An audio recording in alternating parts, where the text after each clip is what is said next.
Everyone, welcome back to net education plus. आज की video में हम पढ़ेंगे एजुकेशन पेपर 2 यूनिट 6 में population and sampling.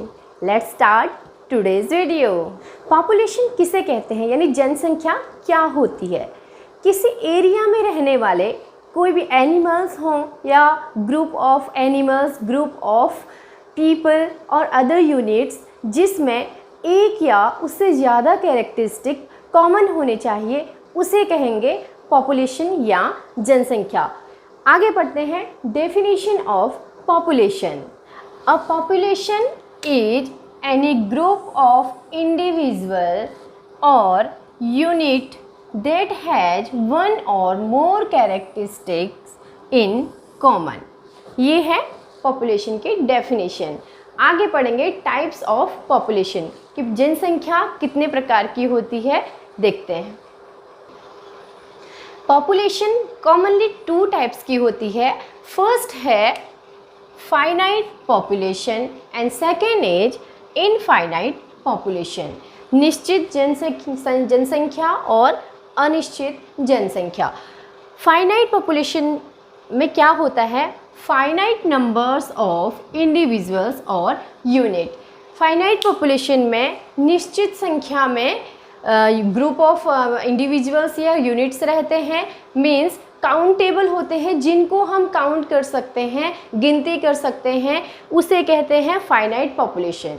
And infinite population, infinite number of units और इंडिविजुअल, जिस ग्रुप ऑफ इंडिविजुअल की हम सही तरीके से काउंट नहीं कर सकते हैं, अनिश्चित संख्या होती है, डेफिनेट संख्या नहीं होती है, इनफाइनाइट संख्या होती है, तो उस पॉपुलेशन को हम कहते हैं इनफाइनाइट पॉपुलेशन। इसका एग्जाम्पल है, फाइनाइट पॉपुलेशन का एग्जाम्पल हम समझ सकते हैं कि किसी यूनिवर्सिटी के प्रोफेसर्स का ग्रुप क्या होगा, फाइनाइट पॉपुलेशन का एग्जाम्पल होगा, क्योंकि उनकी संख्या क्या होती है, निश्चित होती है, उनको काउंट कर सकते हैं। देन जो इनफाइनाइट पॉपुलेशन है, आप समझ लीजिए किसी पॉन्ड में फिशेस की जो संख्या है वो इनफाइनाइट पॉपुलेशन का एग्जाम्पल हो सकता है, क्योंकि किसी पॉन्ड में कितनी फ़िश हैं हम एग्जैक्टली नहीं बता सकते कि नंबर ऑफ फिशेस कितनी है, इसलिए इनफाइनाइट पॉपुलेशन को अनकाउंटेबल भी कहते हैं और फाइनाइट को काउंटेबल भी कह सकते हैं। जिनको काउंट कर सकते हैं और जिनको सही काउंट नहीं कर सकते हैं वह कहलाती है इनफाइनाइट पॉपुलेशन। आई होप आपको इतना समझ में आया होगा। अगर समझ में आ रहा हो तो प्लीज़ लाइक ज़रूर कीजिए। आगे हम पढ़ते हैं व्हाट इज सैंपल। सैंपल और सैम्पलिंग हिंदी में कहा जाता है न्यादर्श। अब सैंपल या सैम्पलिंग किसे कहते हैं, इसे हम एक डेली लाइफ में एग्जाम्पल के थ्रू देख सकते हैं। हमने क्या किया, हम एक शॉप पे गए और हमने शॉपकीपर से कहा कि हमें अच्छी क्वालिटी का चावल दिखाइए।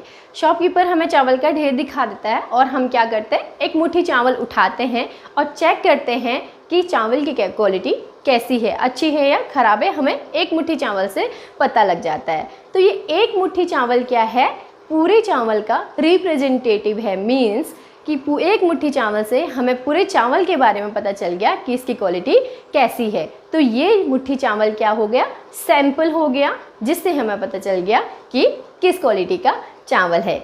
अब देखते हैं कि रिसर्च में सैंपल क्या होता है। The representative proportion of the population is called sample.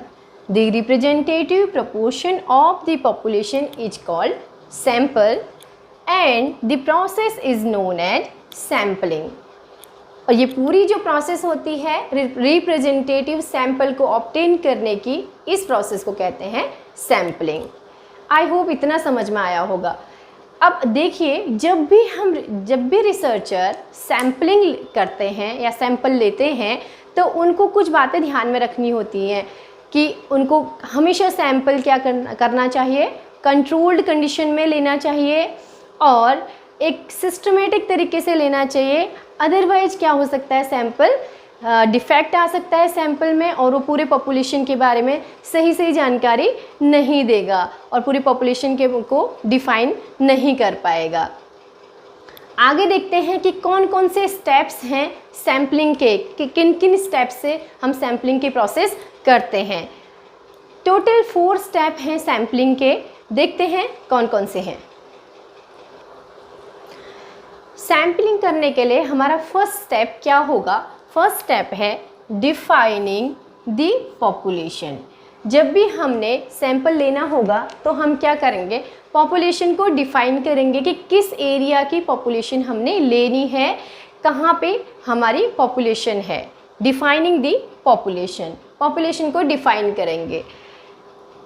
Listing the population और सैंपल फ्रेम। सेकेंड स्टेप में क्या करेंगे? सबसे पहले हमने पॉपुलेशन के बारे में जानकारी ले ली कि हमने कौन सी पॉपुलेशन को लेना है। सेकेंड में हम क्या करेंगे? लिस्टिंग दी पॉपुलेशन और सैंपल फ्रेम। हम पॉपुलेशन की लिस्टिंग करेंगे कि जो पूरी जो पॉपुलेशन है, कैसी पॉपुलेशन है, उसके बारे में पूरी नॉलेज लेंगे, एक लिस्ट तैयार करेंगे, कौन सी पॉपुलेशन उस टाइम प्रेजेंट है, नहीं है, क्या है, उसके बारे में पूरी जानकारी लेंगे और एक लिस्ट तैयार करेंगे, एक फ्रेम तैयार करेंगे। थर्ड स्टेप होगा हमारा सैम्पलिंग का, selecting a representative sample. Representative sample का मतलब है कि हमें पूरी पॉपुलेशन में से कुछ सैंपल लेंगे। सिर्फ एक सैंपल इतनी जल्दी नहीं लेंगे, हमें इतनी बड़ी पॉपुलेशन में से एक सैंपल से हमें पता नहीं चल पाएगा। हम कुछ सैंपल्स लेंगे जो पूरी पॉपुलेशन को रिप्रेजेंट करेगी। फोर्थ नंबर पे आएगा ऑब्टेनिंग एन एडेक्वेट सैंपल। अब हमने कुछ सैंपल्स लिए थे, अब उन सैंपल्स में से हम एक ऐसा सैंपल सेलेक्ट करेंगे जो पूरे पॉपुलेशन को डिफाइन करेगा, रिप्रेजेंट करेगा। तो ये 4 स्टेप हैं सैम्पलिंग के। Characteristics of good sampling. एक अच्छे सैंपल में कौन कौन से कैरेक्टरिस्टिक्स होने चाहिए, क्या लक्षण होने चाहिए, वो हम पढ़ेंगे। फर्स्ट है this sample must be representative of the population. एक अच्छा सैंपल हमेशा पूरे पॉपुलेशन का रिप्रेजेंटेटिव होना चाहिए, पूरे सैंपल के बारे में सही डिफाइन करना आना चाहिए। सेकेंड है the sample size must be selected depending upon the research objectives. Second है हमेशा the sample size must be selected. Sample size ऐसा हमें सेलेक्ट करना चाहिए, इतना सैंपल साइज सेलेक्ट करना चाहिए जो कि रिसर्च के जो उद्देश्य हैं उसको पूरा कर सके। रिसर्च के उद्देश्य को पूरा करने वाला सैंपल हमें लेना चाहिए। थर्ड क्या कैरेक्टरिस्टिक्स है गुड सैंपल का? Sample should be large enough to give sufficient accuracy.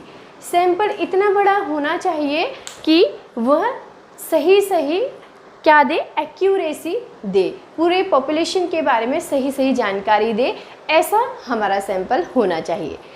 Next is sample should B chosen in a systematic random वे। जब भी हम सैंपल लेते हैं, सैंपलिंग करते हैं, तो हमें रैंडमली सैंपल लेना चाहिए। मीन्स पूरी पॉपुलेशन से हमें सैंपल लेना चाहिए, कोई बायस्ड या कोई पक्षपात नहीं करना चाहिए। सैंपल लेते टाइम हमें सिस्टमैटिकली रैंडम वे में सैंपल लेना चाहिए। आगे हम पढ़ेंगे types of sampling. Sampling 2 type की होती है। First is probability sampling and second is non probability sampling. संभावित न्यायादर्श और असंभावित न्यायादर्श। जानते हैं इसके बारे में डिटेल से। फर्स्ट है प्रोबेबिलिटी सैंपलिंग। प्रोबेबिलिटी सैंपलिंग यानी संभावित जो न्यायादर्श है, उसमें क्या होता है कि जो रिसर्चर होता है वह पूरे पॉपुलेशन में से इक्वली सैंपल लेता है। मीन्स पूरे पॉपुलेशन को ध्यान में रखकर वो सैंपल उठाता है। लेकिन जो असंभावित या नॉन प्रोबेबिलिटी सैंपलिंग है, उसमें रिसर्चर क्या करता है? अपनी मर्जी के अकॉर्डिंग उसे जो लगता है कि कहाँ से मुझे सही रिप्रेजेंटेटिव मिल जाएगा, वहाँ से वह डेटा उठा सकता है, सैंपल उठा सकता है। इसलिए इसे कहते हैं असंभावित या नॉन प्रोबेबिलिटी सैंपलिंग। देखते हैं probability sampling. Each person has an equal chance to representation. पूरे पॉपुलेशन में से हर पर्सन को पूरा चांस मिलता है रिप्रेजेंटेशन का, यानी पूरे पॉपुलेशन को ध्यान में रखकर सैंपल लिया जाता है। नॉन प्रोबेबिलिटी सैंपलिंग में क्या होता है? Such samples use human judgement in selecting units. Unit को सेलेक्ट करने में ह्यूमन जजमेंट को ध्यान में रखा जाता है, यानी जो रिसर्चर होता है अपने अकॉर्डिंग, अपने जजमेंट के अकॉर्डिंग क्या करता है, सैंपल लेता है। Probability sampling has a less chances of biasness. अब प्रोबेबिलिटी सैम्पलिंग में क्या होता है, पूरे एरिया को ध्यान में रखा जाता है, तो इसका मतलब पक्षपात नहीं किया जाएगा पॉपुलेशन के साथ, पूरे पॉपुलेशन से सैंपल लिया जाएगा तो पक्षपात होने के चांसेस कम रहते हैं। नॉन प्रोबेबिलिटी सैम्पलिंग में क्या होता है, while selecting the sample the researcher only thinks where he will get the required data to solve his problem. असंभावित जो सैंपल है, आदर्श है, उसमें रिसर्चर ये देखता है कि कहाँ से मुझे मेरी ज़रूरत के अकॉर्डिंग डेटा मिलेगा, तो वह अपने हिसाब से सैंपल लेता है। और इसमें इसका मतलब वो अपने अकॉर्डिंग अपनी मर्ज़ी से सैंपल लेता है, तो इसका मतलब इसमें मोर चांसेस ऑफ बायसनेस, पक्षपात होने के चांसेस ज़्यादा होंगे। अगर आपको ये पॉइंट नोट करने हो तो वीडियो स्टॉप करके आप पॉइंट नोट कर सकते हैं, काफ़ी इंपॉर्टेंट पॉइंट है, आपको हेल्पफुल होगा। वेरी कॉम्प्लिकेटेड एंड एक्सपेंसिव जो रैंडम प्रोबेबिलिटी सैम्पलिंग होती है वो क्या होती है, बहुत कॉम्प्लिकेटेड एंड एक्सपेंसिव, थोड़ी खर्चीली भी होती है और थोड़ी टफ भी होती है, क्योंकि पूरे पॉपुलेशन को ध्यान में रखना पड़ता है, इसलिए एक्सपेंसिव भी होगी और कॉम्प्लिकेटेड भी होगी। बट जो नॉन प्रोबेबिलिटी सैम्पलिंग होगी वह ह्यूमन जजमेंट पर भी डिपेंड करती है, तो less complicated and less expensive, ये खर्चीली भी कम होगी और कॉम्प्लिकेटेड भी कम होगी। Next point, time consuming. Probability sampling में टाइम ज़्यादा लगता है, क्योंकि पूरी प्रोसेस को ध्यान में रखना पड़ता है, पूरे पॉपुलेशन को ध्यान में रखना पड़ता है, इसलिए टाइम कंज्यूमिंग ज़्यादा है। और ये जो non probability sampling less time consuming, इसमें टाइम कम लगता है, प्रोसेस शॉर्ट होती है। Less chances of sampling error. जब हम सैम्पलिंग लेते हैं तो उसमें चांसेस कम रहते हैं कि एरर हो, यानी कुछ त्रुटियां कम होती हैं, क्योंकि बहुत सिस्टमेटिक तरीके से और बहुत लंबी प्रोसेस और आराम से किया जाता है, पूरी प्रोसेस को बहुत तरीके से किया जाता है, इसलिए इसमें क्या होता है, सैम्पलिंग एरर के चांसेस कम होते हैं। पर इसमें non probability sampling is more chances of sampling error, इसमें सैम्पलिंग एरर के चांसेस ज़्यादा होते हैं, क्योंकि ये जो रिसर्चर होता है अपने अकॉर्डिंग, अपनी जजमेंट के अकॉर्डिंग इसमें सैंपल लेता है, तो हो सकता है कि उसकी जो जजमेंट है वो गलत भी हो सकती है। Next point is generalization is possible. Probability sampling में जनरलाइजेशन पॉसिबल हो सकता है, मीन्स जो रिसर्चर अपना सैंपल लेता है उसको जनरलाइज कर सकता है, सबके सामने रख सकता है कि ये लोगों का व्यू ले सकता है कि कैसा सैंपल सही है या नहीं है, उसको जनरलाइज कर सकता है। पर नॉन प्रोबेबिलिटी सैम्पलिंग में क्या होता है, लो चांसेस ऑफ जनरलाइजेशन, जनरलाइजेशन के चांसेस लो होते हैं। वो ज़रूरी नहीं है कि रिसर्चर सबको दिखाए कि मैंने क्या सही किया है या गलत किया है, क्योंकि उसको अपनी जजमेंट के अकॉर्डिंग सैंपल लेना है।